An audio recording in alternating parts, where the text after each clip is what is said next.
Hello दोस्तों, आज मैं आपको बताऊंगा जो दूध के जो डब्बे होते हैं उन पे लिखा होता है UST होमोजेनाइज्ड टोन्ड मिल्क। तो इसके बारे में हम चर्चा करेंगे कि UST होमोजेनाइज्ड टोन्ड मिल्क क्या होता है और ये क्यों 6 महीने तक चल जाता है, ऐसा क्या मिलाते हैं इसमें, क्या ट्रीटमेंट देते हैं कि ये फटता नहीं है। तो चलिए शुरू करते हैं। तो बात करते हैं कि जो पैक किया हुआ दूध होता है डब्बों में, अमूल के हमने डब्बे देखे होंगे जो जिन पे एक्सपायरी 6 महीने तक होती है, आखिर वो उनका दूध फटता क्यों नहीं है। तो इसमें होमोजेनाइजेशन होता है। तो होमोजेनाइजेशन क्या होता है, तो जो रॉ मिल्क होता है, जैसे आप पिक्चर में देख पा रहे हैं, उसमें फ़ैट होती है, तो उसको इक्वली फैट को दूध में पूरे में मिला देते हैं, जिससे होमोजेनाइज मिल्क हो जाता है।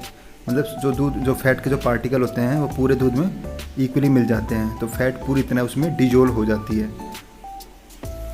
तो जैसे आप वीडियो में देख पा रहे हैं, ये होमोजेनाइजेशन के लिए जो मशीन है, इनमें होमोजेनाइज मिल्क तैयार किया जाता है।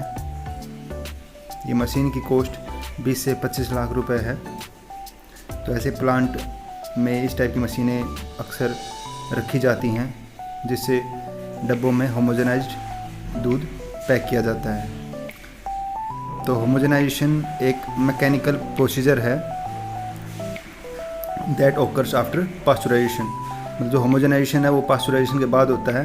जो इसका मेन फंक्शन होता है वो फैट मॉलिक्यूल को तोड़ के उनको बिल्कुल माइन्यूट सा साइज उसका कर देते हैं और वो इक्वली उसमें दूध में डिजोल्व हो जाते हैं। तो उसमें मलाई नहीं आती कभी भी। जो आप देखोगे डब्बे का जो दूध होता है उस पर कभी भी मलाई नहीं आएगी, क्योंकि जो उसका फैट वाला जो दूध होता है, जो उसमें क्रीम होती है, वो इक्वली होमोजेनेशन की हेल्प से मिला दी जाती है। तो होमोजेनेशन के पहले जो होता है वो UST टेक्निक होती है। UST ट्रीटमेंट होता है, मतलब अल्ट्रा हाई टेम्परेचर प्रोसेसिंग।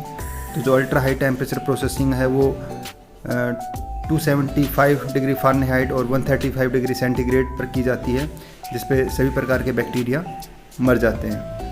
तो आपको ये पता होना चाहिए कि 135 डिग्री सेल्सियस पे दूध को ट्रीट किया जाता है। तो जो अल्ट्रा हाई टेम्परेचर प्रोसेसिंग है वो काफ़ी कॉम्प्लेक्स हैं। उसमें 4 स्टेप हैं प्रोसेसिंग के। तो सबसे होती है पहले फ्लैश हीटिंग।